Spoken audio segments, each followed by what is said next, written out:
Hello दोस्तों, स्वागत है आप सभी का आपके अपने यूट्यूब चैनल राजस्थान ऑफिशियल 247 पर। तो आज के इस वीडियो में हम कवर करने जा रहे हैं हिंदी व्याकरण के वर्ण विचार टॉपिक को। तो चलिए बिना किसी देरी के शुरुआत करते हैं आज के सेशन की। तो सबसे पहले हम देख लेते हैं परिभाषा। तो व्यक्ति को जो है अपने विचार विनिमय करने के लिए जो है भाषा की आवश्यकता होती है। भाषा का निर्माण जो है वाक्यों से और वाक्यों का निर्माण जो है सार्थक शब्दों से होता है। शब्दों का निर्माण जो है वर्णों के सार्थक मेल से होता है। अब देखते हैं ध्वनि की परिभाषा। तो भाषा की जो है सबसे छोटी इकाई जिसका और अधिक खंड करना जो है संभव न हो, उनके मौखिक अभिव्यक्ति जो है ध्वनियाँ कहलाती हैं। कौन सी अभिव्यक्ति है? मौखिक अभिव्यक्ति को ही जो है ध्वनि कहते हैं। देखते हैं वर्ण। तो वर्ण जो है भाषा की वह सबसे छोटी इकाई होती है जिसके और अधिक खंड करना जो है संभव नहीं होता। अ, और ये जो है ये लिखित अभिव्यक्ति होती है। जैसे कि देखें तो आ ई ई क ख ग आदि। तो ये जो सब हैं ये वर्ण कहलाते हैं। जैसे इंग्लिश में अल्फ़ाबेट होते हैं वैसे ही जो है हिंदी में वर्ण होते हैं। देखते हैं अक्षर क्या होते हैं। जैसे इंग्लिश में वर्ड होता है वैसे हिंदी में जो है अक्षर होता है। तो वे ध्वनि जिनका उच्चारण जो है श्वास के एक ही झटके में हो जाता है वे जो है अक्षर कहलाते हैं। अक्षर देखें तो आम, स्नान आदि। यहाँ पर जो है मैं और न का उच्चारण जो है श्वास के एक ही आघात में हो रहा है। यहाँ पर आम और स्नान में। नेक्स्ट देखते हैं लिपि। तो भाषा का जो है आदान प्रदान जो है बोलकर होता है, परंतु कभी कभी जो है उसको लिखना भी पड़ता है। तो लिखित भाषा में जो है मूल ध्वनियों के लिए जो है चिन्ह मान लिए गए हैं जिन्हें जो है जिस रूप में लिखा जाता है उसे जो है लिपि कहते हैं। ओके, अब नेक्स्ट देखते हैं भाषा को लिखकर प्रकट करने के लिए जो है निश्चित किए गए ध्वनि चिन्ह जो है लिपि कहलाते हैं। हिंदी भाषा की लिपि कौन सी है? तो देवनागरी है। अब देखते हैं वर्णमाला। तो वर्णों या ध्वनियों के जो है क्रमबद्ध समूह को जो है वर्णमाला कहते हैं। वर्ण और ध्वनियों के क्रमबद्ध समूह को क्या कहते हैं? वर्णमाला कहते हैं। मात्राएं देखते हैं। तो व्यंजनों के जो है अनेक प्रकार के उच्चारण को जो है स्पष्ट करने के लिए जब उनके साथ जो है स्वर का योग होता है, अ, तो किसके उच्चारण के लिए? व्यंजन के अनेक प्रकार के उच्चारण को स्पष्ट करने के लिए जो है उनके साथ में जो है स्वरों का जो है योग होता है, तब जो है स्वर का वास्तविक रूप जिस रूप में बदलता है उसे जो है मात्रा कहते हैं। देखते हैं भाषा की जो है सबसे छोटी इकाई जो है वो वर्ण होती है। भाषा की सबसे छोटी इकाई कौन सी है? तो वर्ण है। जैसे अल्फाबेट होते हैं इंग्लिश में एबीसीडी, वैसे ही वर्ण होते हैं अ आ इ ई क ख ग। ये सब वर्ण है और ये जो है भाषा की सबसे छोटी इकाई होती है। नेक्स्ट देखें तो अर्थ के आधार पर जो है भाषा की सबसे सबसे छोटी इकाई किसके आधार पर? अर्थ के आधार पर। तो वो होती है शब्द। जैसे राम श्याम। नेक्स्ट देखें भाषा की पूर्णतः इकाई कौन सी होती है? तो पूर्णतः इकाई होती है वाक्य। वर्ण वर्ण वर्ण से मिलकर बनता है शब्द, शब्द से मिलकर बनते हैं वाक्य। और हिंदी विश्व की जो है हिंदी जो है विश्व की सभी भाषाओं में जो है सर्वाधिक वैज्ञानिक भाषा है। नेक्स्ट देखते हैं हिंदी हिंदी वर्णों को जो है दो भागों में बांटा गया है। एक तो होता है स्वर और दूसरा होता है व्यंजन। स्वर और स्वरों के प्रकार देख लेते हैं। तो परिभाषा देखते हैं। वे ध्वनियाँ जिनका उच्चारण करते समय जो है फेफड़ों से उठी हुई वायु जो है निर्बाध गति से जो है बिना रुकावट और बिना घर्षण के जो है मुख विवर से बाहर निकल जाती है, वे जो है स्वर ध्वनियाँ कहलाती हैं। तो जिनके उच्चारण में जो है किसी भी प्रकार की बाधा उत्पन्न नहीं होती है मुख में, तो उन्हें जो है स्वर कहा जाता है। और हिंदी में जो है स्वर की मात्राएं देखें तो स्वर और स्वर की मात्राएं देखें तो स्वर तो होते हैं कि 11 स्वर और मात्राएं होती हैं 10, क्योंकि अ की जो है कोई भी मात्रा नहीं होती है। देखते हैं स्वर तो अ आ इ ई उ ऊ री ए ऐ ओ औ। तो इसमें जो अ की मात्रा नहीं होती। आ में जो आ की मात्रा, ई में जो है छोटी ही मात्रा, बड़ी ई में बड़ी ई की मात्रा, ऊ में छोटा ऊ, बड़े ऊ में बड़े ऊ की मात्रा, री में री की मात्रा, ऐ ऐसे ही जो है टोटल 10 मात्राएं हो जाती हैं। अब देखते हैं री का जो है दीर्घ रूप क्या होता है? री होता है। री में जो है ऐसे करोगे तो डबल री होता है दीर्घ रूप। और ये जो है ये छोटा रूप है और ये दीर्घ रूप है, परंतु जो है संस्कृत में यह जो है केवल संस्कृत में प्रयुक्त होती है और जो हिंदी में जो है इसकी केवल मात्रा का यूज़ लिया जाता है। ये जो मात्रा है, ओनली हिंदी में जो है इस री की जो है मात्रा का यूज़ में लिया जाता है।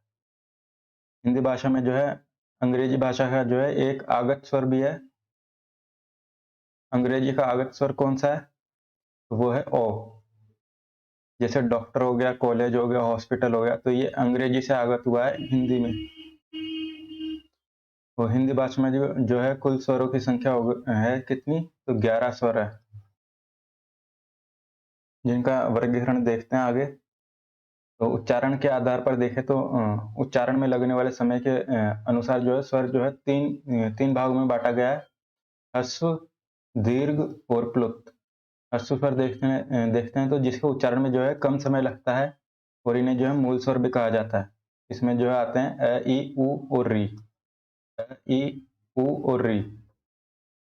नेक्स्ट देखते हैं दीर्घ स्वर, तो जिनके उच्चारण में जो है ह्रस्व स्वरों की तुलना में जो है दुगुना समय लगता है। ह्रस्व से जो है दुगुना समय लगता है और ये जो है दीर्घ स्वर जो है 2 प्रकार के होते हैं। पहला संधि स्वर और दूसरा संयुक्त स्वर। संधि स्वर जो कि सजातीय ह्रस्व स्वरों के योग से बनते हैं, जैसे कि अ में अ, ई में ई तो बड़ा ई हो गया, उ में उ जोड़ेंगे तो बड़ा ऊ हो जाएगा। संयुक्त स्वर देखें तो जिनमें जो है विजातीय स्वरों का योग होता है।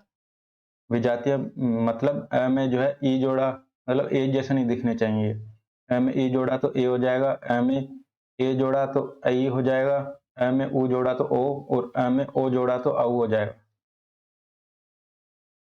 अब देखते हैं इनमें जो है ए और ओ, ए और ओ को जो है शुद्ध स्वर माना जाता है, क्योंकि जो है ये जो है मूल स्वरों से बनते हैं, और जबकि जो ए और ओ है ये जो अपभ्रंश स्वरों से जो है विकसित करा जाता है इन्हें। जैसे देखेंगे ना तो ए और ओ ये जो है मूल स्वरों से ही बने हैं, जबकि ये जो ए है ना, ए और औ, इसमें जो है ये अपभ्रंश से बना है इस ए और ओ से। नेक्स्ट देखते हैं तो जिन जिन स्वरों की बनावट जो है समान होती है उसे सजातीय, और जिनों की जो बनावट जो है भिन्न-भिन्न होती है उसे विजातीय स्वर कहते हैं। जैसे सजातीय में जो आ हो गया, ई हो गया, उ हो गया। विजातीय में देखें तो और ए, और उ जो अलग-अलग दिखाई देते हैं वो विजातीय हुआ, और जो एक जैसे दिखाई देते हैं वो सजातीय हुआ। अब देखते हैं प्लुत स्वर। प्लुत स्वर जिन स्वरों के उच्चारण में जो है दीर्घ स्वर से भी जो है अधिक समय लगता है, उसे प्लुत स्वर कहते हैं। दीर्घ स्वरों से भी जो है अधिक समय लगता है, उसे प्लुत स्वर कहते हैं। और प्लस स्वर का उच्चारण जो है दूर से किसी को बुलाने पर तथा संस्कृत भाषा में मंत्र उच्चारण आदि के उच्चारण में जो है इसका उपयोग किया जाता है, और इसे जो है त्रिमासिक स्वर भी कहते हैं। तो प्लुत स्वर को जो है त्रिमासिक स्वर भी कहते हैं। उदाहरण में देखें तो ओम, और मात्रा होती है इसमें 3, क्या है ओम। नेक्स्ट देखते हैं जिह्वा की सक्रियता के आधार पर देखें तो जिह्वा की सक्रियता के आधार पर जो स्वर को जो है टोटल 3 भागों में बांटा गया है। अग्र स्वर, मध्य स्वर और पश्च स्वर। अग्र स्वर जिन स्वरों के उच्चारण में जो है जिह्वा के आगे का भाग जो है सक्रिय में रहता है, उसे अग्र स्वर कहते हैं, और इसमें ई, ऐ और री आते हैं। मध्य स्वर जिसमें जो है जिह्वा का मध्य भाग सक्रिय रहता है, इसमें ओनली आता है। पश्च स्वर में देखें तो जिनमें जो है जिह्वा का जो है पिछला भाग जो है सक्रिय रहता है, उसमें उसे पश्च स्वर कहते हैं। इसमें आ जाता है, उ, ओ, औ और अंग्रेजी का अगत स्वर ओ। देखते हैं ओष्ठाकृति के आधार पर जो स्वरों का वर्गीकरण, तो ओष्ठाकृति के आधार पर जो स्वर 2 प्रकार के होते हैं, वृत्ताकार और अवृत्ताकार। वृत्ताकार जिनमें जो होठों का आकार जो है वृत्त की भांति जो है गोल हो जाता है, तो उसे जो है वृत्ताकार कहते हैं। इसमें उ, ओ, औ और औ को शामिल करा जाता है, और अवृत्ताकार स्वर में जिनमें जो है ओष्ठ जो है गोलाकार रूप नहीं लेता है। इसमें आ, ई, ऐ और री को शामिल करा जाता है। नेक्स्ट देखें मुख्य आकृति के आधार पर स्वरों का वर्गीकरण। तो मुख्य आकृति के आधार पर जो स्वर जो है टोटल 4 भागों में बाँटा गया है। इसमें संवृत, अर्धसंवृत, विवृत और अर्धविवृत, इन चारों को शामिल करा जाता है। तो सबसे पहले देखते हैं संवृत। संवृत जिनमें जो है मुख जो है पूरी तरह बंद रहता है और इनके उच्चारण में जो है मुख जो है पूरी तरह से बंद रहता है। इसमें जो शामिल है ई, उ, ऊ और री। ई, उ, ऊ और री। और अर्धसंवृत जिसमें जो है मुख आधा खुला रहता है, आधा बंद रहता है। अर्धसंवृत में बंद रहता है आधा। इसमें ए और ओ को शामिल कराया जाता है। अब देखते हैं विवृत। विवृत जिसमें जो है मुंह पूरा खुला रहता है, मुंह पूर्ण रूप से खुल जाता है। इसमें ओनली आ आता है, तो विवृत में ओनली आ आता है। अर्धविवृत में जिसमें मुख जो आधा खुलता है, तो इसमें अ, ए, ओ और औ, डॉक्टर वाला ओ। अब देखते हैं इसमें जो है जीवा के यह अपनी जीवा है, तो इसको जो है जीवा को जो है अग्र, मध्य और पश्चिम में बांटेंगे। तो इधर जो है ई, उ, ए, इधर से शुरू करेंगे अ से, इधर अ है, फिर इधर आ, इधर ई, उ, ए, ऐ, ओ, औ और ओ। तो इसमें अग्र में देखेंगे तो ई, ए और ऐ आएगा। मध्य में देखेंगे तो ओनली अ आएगा। पश्चिम में देखेंगे तो उ, ओ, औ और आ आएगा। इसी तरह मुख आकृति में देखें तो इधर संवृत, अर्धसंवृत, सबसे नीचे विवृत और उसके ऊपर अर्धविवृत। तो सबसे पहले मैंने पढ़ा था संवृत। तो संवृत में जो है ई आएगा और इसी के साथ में जो है इधर री आएगा, ई और उ।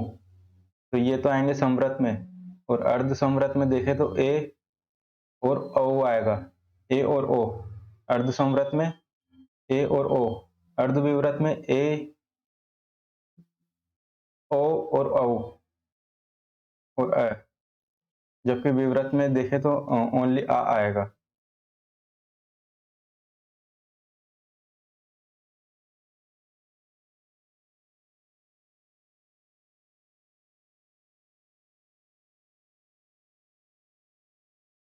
ठीक है, तो ये बना लेना, इससे जो है पूरा याद रह जाएगा। यहाँ से शुरू करेंगे ऐसे अ, आ, ई, उ, ए, ऐ, ओ, औ और ओ, और इधर री आएगा। नेक्स्ट देखते हैं तो उच्चारण स्थान के आधार पर जो है स्वरों का वर्गीकरण। तो इसको जो है 4 भागों में बांटा गया है। कंठ, तालव्य, मूर्धन्य और ओष्ठ। इसमें बीच में दंत्य भी आता है। तो कंठ में आते हैं, कंठ से उच्चारित होते हैं कौन से? अ और आ। तालव्य में ई, ए, ऐ, अ, आ, ई, ए, ऐ।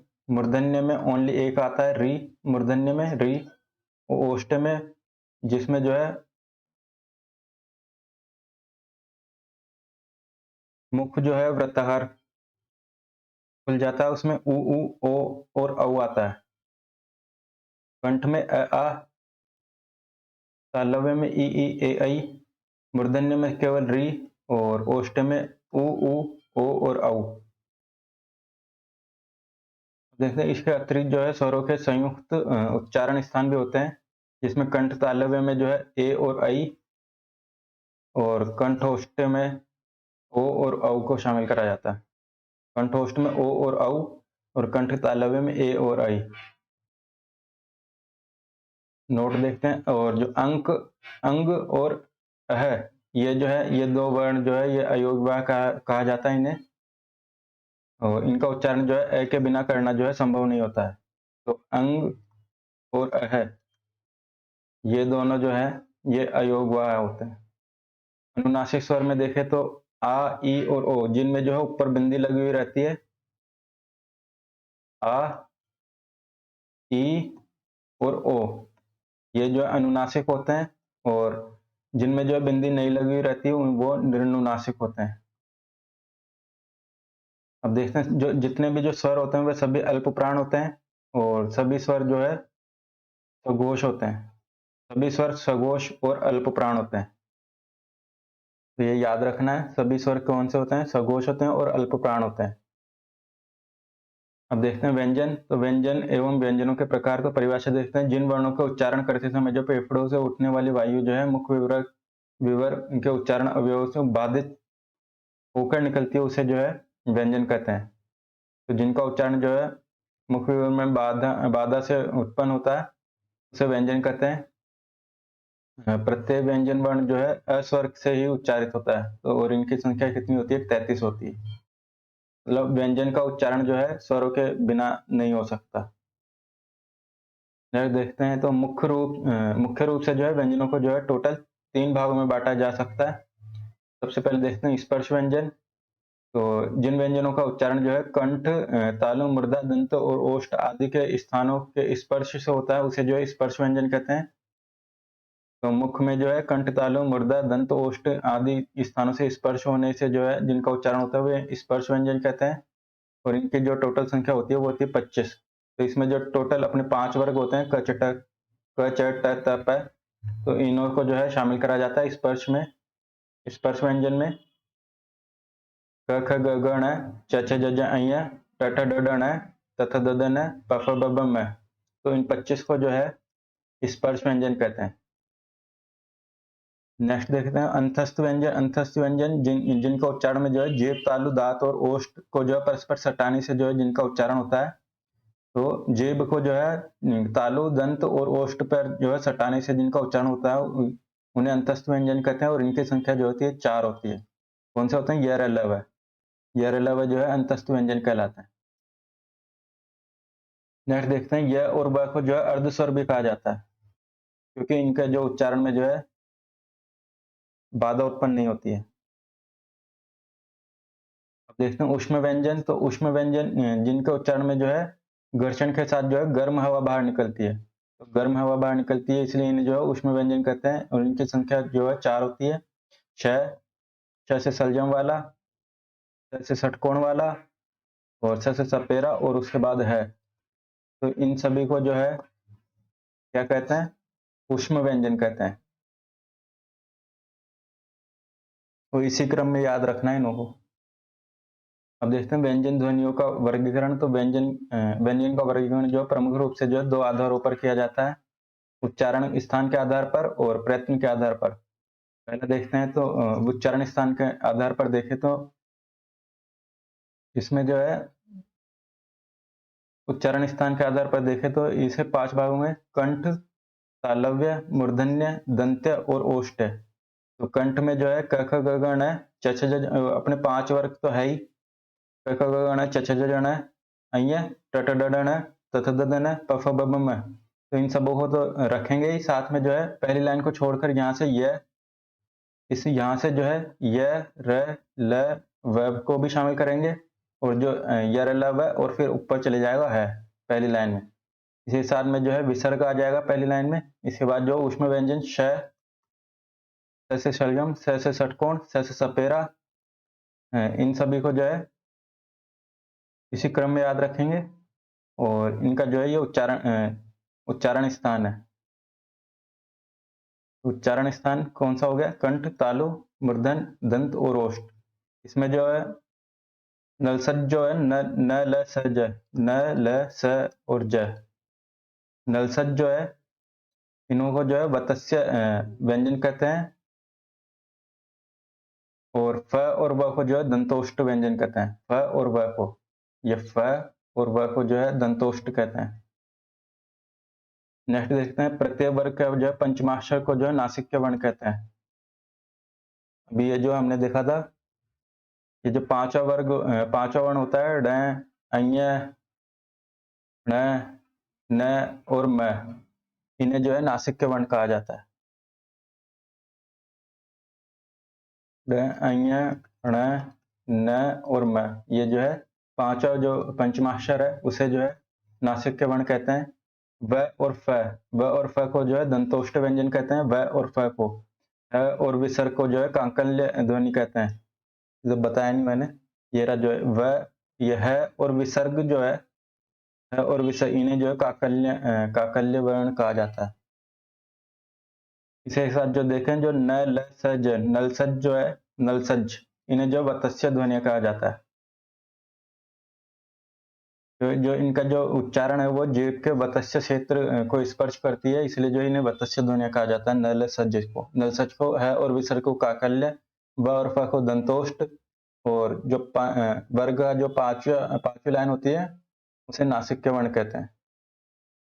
प्रत्येक प्रयत्न के आधार पर देखें तो इसे जो है दो भागों में बांटा गया है, अभ्यंतर प्रयत्न और बाह्य प्रयत्न। अभ्यंतर प्रयत्न देखें तो जो है जिसको उच्चारण के समय जो है प्रारंभ में जो प्रयत्न होता है, इसमें प्रारंभ में जो प्रयत्न होता है उच्चारण में, तो उसे जो है अभ्यंतर प्रयत्न कहते हैं। और इसमें देखें तो स्पर्शी व्यंजन होते हैं जिसमें जो है आरंभिक ओनली 4 वर्ण लिया जाता है, आरंभिक 4 वर्ण लिए जाते हैं और च वर्ग को छोड़कर। तो स्पर्श व्यंजन अभ्यंतर में देखें तो च वर्ग को छोड़ दो और 4 वर्ण ही आएंगे, क ख ग घ, ट ठ ड ढ ण, ट ठ ड ढ, त थ द द, प फ ब भ। तो ये ओनली 4 वर्ण आएंगे, च वर्ग को छोड़कर, आरंभिक 4 स्पर्शी व्यंजन कहलाते हैं। अब देखते हैं स्पर्श संघर्षी, तो जो च वर्ग छोड़ा था उसे यहाँ पे शामिल कर लो।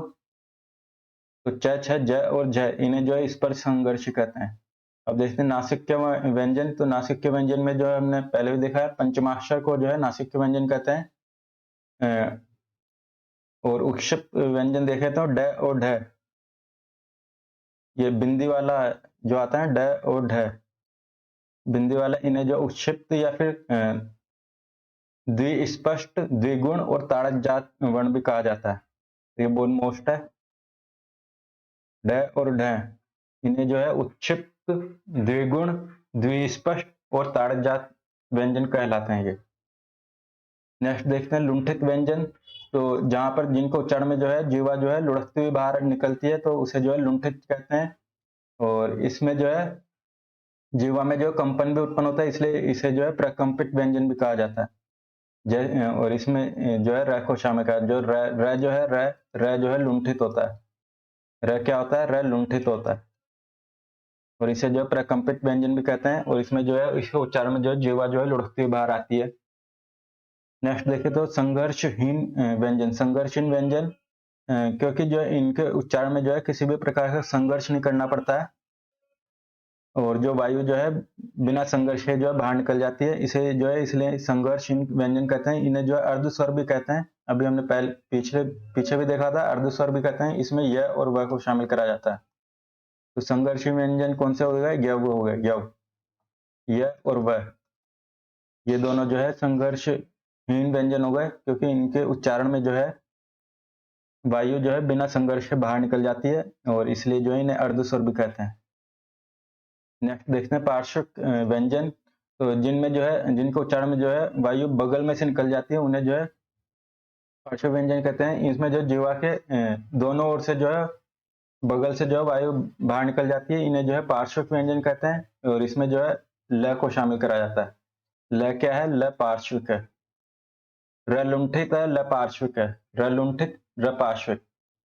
अब देखते हैं संघर्षी व्यंजन, संघर्षी व्यंजन में जो है जिनमें जो है वायु, जिनके उच्चारण में जो है वायु को संघर्ष करना पड़ता है, और उष्म जिनमें जो है इन्हें उष्म व्यंजन भी कहते हैं। इसमें जो है श, स और है, श से सरगम, स से षटकोण, स से सपेरा और है, इन चारों को जो है संघर्षी व्यंजन कहते हैं, और इन्हें जो है उष्म व्यंजन भी कहते हैं।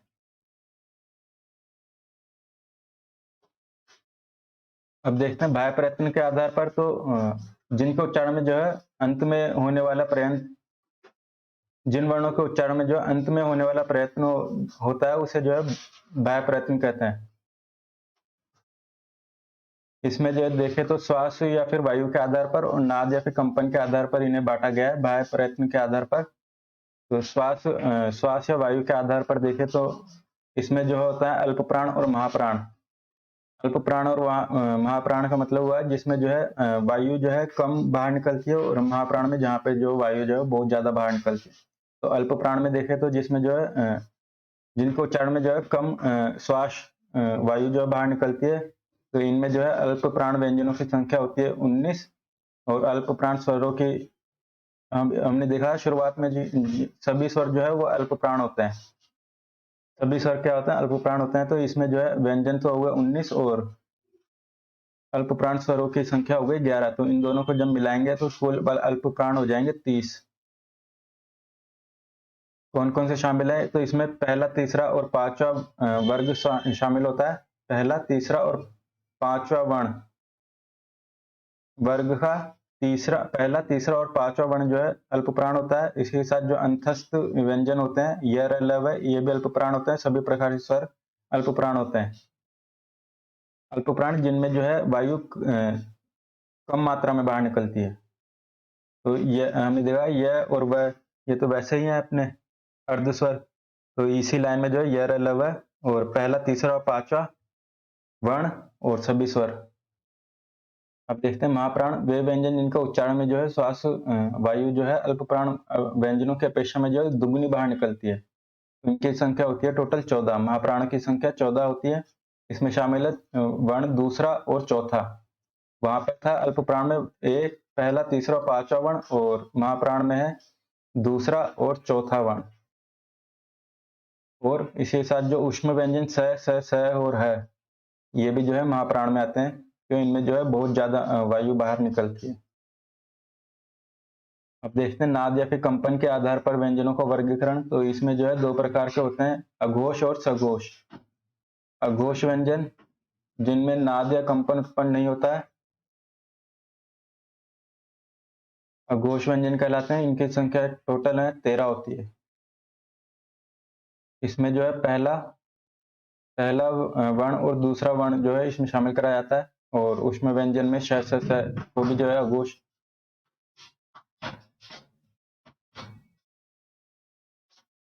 घोष व्यंजन में शामिल कराया जाता है। नेक्स्ट देखते हैं घोष। सघोष व्यंजन जिसे घोष भी कहते हैं, नाद या कंपन उत्पन्न होता है, वे घोष या फिर सघोष व्यंजन कहलाते हैं। क्या देखें तो टोटल 20 होते हैं। इसमें स्वर भी शामिल कर ले तो टोटल 31 हो जाते हैं। वर्ग का तीसरा, चौथा और पांचवा घोष होता है। पहली दो लाइन अघोष है, बाकी सब सघोष है। पहली दो लाइनें पहला और दूसरा, पहला वर्ण और दूसरा वर्ण क्या होता है? अघोष होता है, और बाकी तीन जो है वो सघोष होते हैं। इसके साथ जो अंतस्थ व्यंजन होते हैं, य, र, ल, व, ये भी सघोष है सघोष में आता है, और सभी प्रकार के स्वर जो है सघोष है। स्वर सभी सघोष और अल्प प्राण होते हैं, को सघोष में शामिल करा गया है।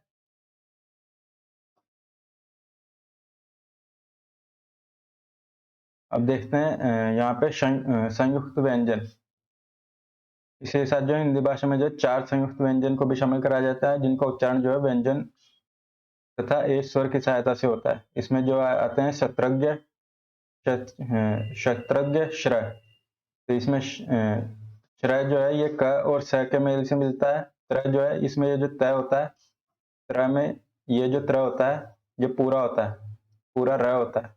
और जो रफ र होता है वो आधा र होता है। इसमें त्र में त और र, ग में ज और अय, और श्र में स और र को मिलाकर जो है संयुक्त व्यंजन बनाया जाता है। अब देखते हैं यदि किसी शब्द में जो है वर्ण स्वर रहित तथा उसके बाद में जो है वही वर्ण स्वर आ जाता है, उसे द्वित्व व्यंजन कहते हैं। द्वित्व या फिर युग्मक ध्वनि कहते हैं। जैसे जैसे जैसे स्वर रहित में तो आ गया च, आधा च, और उसके बाद ऐसा ही वर्ण दूसरा आ जाए स्वर सहित, तो उसे जो है द्वित्व व्यंजन या फिर युग्मक ध्वनि कहते हैं। जैसे बच्चा, कच्चा, पक्का, चक्की, हल्ला। और इसके साथ जो है यदि पहला जो है स्वर रहित हो, पहला वर्ण स्वर रहित और अन्य सस्वर वर्ण आ जाए तो उसे व्यंजन गुच्छ कहा जाता है। जैसे देखें तो स, आधा स स्वर रहित है, और इसके बाद जो है क्या आ जाए? थ आ जाए। तो ये जो है व्यंजन व्यंजन गुच्छ कहलाया जाएगा। यह आ जाए जैसे शिक्षक, इसमें जो है पहले स आया और उसके बाद में य आया, तो इसमें जो है सजातीय आना चाहिए और इसमें विजातीय आना चाहिए। तो ये तो हो गया द्वितीय व्यंजन और ये हो गया व्यंजन गुच्छ। वर्णों की संख्या के प्रश्न देख लेते हैं। कुल स्वरों की संख्या कितनी होती है? 11। कुल व्यंजनों की संख्या 33। कुल स्वर और व्यंजनों की संख्या 11 और 33 मिलाएंगे तो 44 हो जाएगी। संयुक्त व्यंजन क्षत्रज्ञ श्र 4 होते हैं। उष्यप व्यंजन ड और ढ 2 होते हैं। अयोग व अंग और अह 2 होती है। तो इस तरह जो है टोटल 52 हो जाता है। देखते हैं देवनागरी हिंदी वर्णमाला में कुल वर्णों की संख्या देखें तो स्वर होते हैं 11, व्यंजन होते हैं 33, संयुक्त व्यंजन होते हैं 4, क्षत्रज्ञ श्र उष्यप होते हैं ड और ढ, अयोग व अंग और अह टोटल हो जाते हैं 52 और बस देखें तो 44, इन दोनों को मिलाकर 44। इसी के साथ जो है 5 आगत व्यंजन होते हैं जो कि हिंदी फारसी से लिया गया है। इसमें जो है क, ख, ग, ज और फ और इनमें जो है नुक्ता लगा हुआ है सबों में नीचे, हिंदी फारसी वाले में क, ख, ग, ज और फ। और इसी के साथ जो अंग्रेजी से जो लिया गया वो है ओ, डॉक्टर वाला ओ। हिंदी शब्दकोश में जो है शब्द क्रम ढूंढना, जैसे इसमें अपने रीजनिंग में भी आता है अल्फाबेट सीरीज देखना, तो वैसे ही जो है हिंदी में भी जो है शब्द क्रम ढूंढना पड़ता है। तो हिंदी शब्दकोश में जो है शब्दों के प्रथम वर्ण का क्रम निम्नानुसार होगा, जिसमें जो है सबसे पहले जो है स्वरों का जो है स्थान निर्धारित करा जाएगा। उसके बाद देखेंगे तो उसके बाद जो अनुस्वार आएगा, अनुस्वार के बाद में अनुनासिक, उसके बाद विसर्ग और उसके बाद आएगा हमारा सबसे एंड में स्वर। तो इस तरह से जो है स्वरों का क्रम निर्धारित होता है। सबसे पहले अनुस्वार, अनुस्वार मतलब बिंदी आएगी, अनुस्वार वाली बिंदी। उसके बाद जो है अनुनासिक आएगा जिसमें चंद्र बिंदी आएगी। उसके बाद में विसर्ग आएगा और एंड में जो है अपना स्वर आ जाएगा पूरा। तो ये जो है स्वर रहता है शब्द क्रम के अनुसार। और व्यंजनों में देखें तो व्यंजन में क्रम देखें तो क के बाद श आएगा, क और श, उसके बाद ख क्योंकि जो है क के बाद में जो है श जो है क और श के मेल से बनता है। इसमें ख, ग, घ और ण, फिर उसके बाद में च, छ, ज, ज और अ से मिलकर बनता है ग। तो इसके बाद ज के बाद में ग, झ और अ आएगा। ट, ठ, ड, ढ, ण, ये इसमें कुछ भी नहीं है। जो त के बाद जो है त्र आएगा, क्योंकि त्र जो है त और र से मिलकर बनता है। और देखें तो प, फ, ब, भ, म, य, र, ल, व है। और स के बाद में श्र आएगा। श्र जो है स और र से मिलकर बनता है, वह स और है।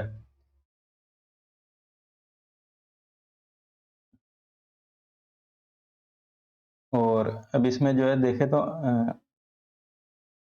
परंतु जो अनुस्वार का स्थान सबसे पहले, बाद में अनुनासिक। इसमें जहां पर जो है सबसे पहले अपन जो है अनुस्वार ले रहे थे, तो इसमें जो है ये क्रम उल्टा हो जाता है थोड़ा सा व्यंजन में। सबसे पहले इसमें आएगा अनुनासिक आएगा। इसमें सबसे पहले चंद्र बिंदी आएगी, जबकि वहां पर जो है अपना पहले नॉर्मल बिंदी अनुनासिक आ रहा था, अनुस्वार आ रहा था। और अनुनासिक के बाद अनुस्वार आएगा, उसके बाद विसर्ग आएगा और उसके बाद पूरा विसर्ग और फिर आधा, आधा वाला, आधा स्वर रहित व्यंजन का स्थान आएगा। तो ये जो है ये क्रम जो होता है ये अपना होता है व्यंजन का, जिसमें जो है सबसे पहले चंद्र बिंदी आएगी, उसके बाद में नॉर्मल वाली बिंदी, उसके बाद में विसर्ग, उसके बाद में स्वर सहित जो है व्यंजन, उसके बाद में स्वर रहित व्यंजन आएगा। तो ये अपना शब्द क्रम का रहता है। नेक्स्ट देखें तो खड़ी नोट देख लेते हैं। खड़ी रेखा एवं घुंडीदार वर्णों के नीचे लगा हुआ जो रहता है वो पूरा होता है, स्वस्वर होता है। मतलब जैसे कि ये ड्रम है, ये नीचे लगा हुआ है, क्रम में नीचे लगा हुआ है, तो ये पूरा र होता है, इसमें जो है स्वर मिला हुआ रहता है। और ये जो ऊपर घुंडीदार होता है, ये अपना आधा र होता है। जैसे ड ड में र आया फिर अ आया, तो ये र और अ, तो ये स्वर सहित है। इसके बाद मैं और अ, मैं में अ भी आ गया। क देखेंगे तो क के बाद र और अ, तो इसमें स्वर सहित है। जबकि ये जो क्रम जो है इसमें जो है ये र जो है इसमें स्वर नहीं होता है, ये आधा र है। अब शब्द क्रम देख लेते हैं, एक उदाहरण देख लेते हैं वर्ण विश्लेषण। तो इसमें जो है कमल, कंचन, कुंदन, कमल, इन्हों को जो है क्रम के अनुसार जमाना रहता है। तो इसमें देखते हैं, तो जो कमल है, कमल, कंचन, कंबल और कंगन, तो सभी में क आ गया। क के साथ में क, अ, म आ गया, अ, ल, ल के साथ में अ, कंचन में क, अ, च, न, तो इसमें जो है यहाँ तक तो जो है सब यहाँ तक जो है सेम है। तो इसके अकॉर्डिंग तो नहीं बता पाएंगे, बाकी जो इस वाले के अकॉर्डिंग बता पाएंगे तीसरे वर्ण के अनुसार। तो इसमें जो है सबसे पहले आएगा, ये आगे देखते हैं, सबसे पहले आएगा कंगन, फिर आएगा कंचन, कंबल और कमल। तो कंगन, कंचन, कमल और कंबल, कमल आएगा। कमल जो है सबसे एंड में आएगा। सबसे पहले आएगा कंचन, सबसे पहले आएगा कंगन, ग पहले आता है, उसके बाद च आता है, उसके बाद ब और फिर अ।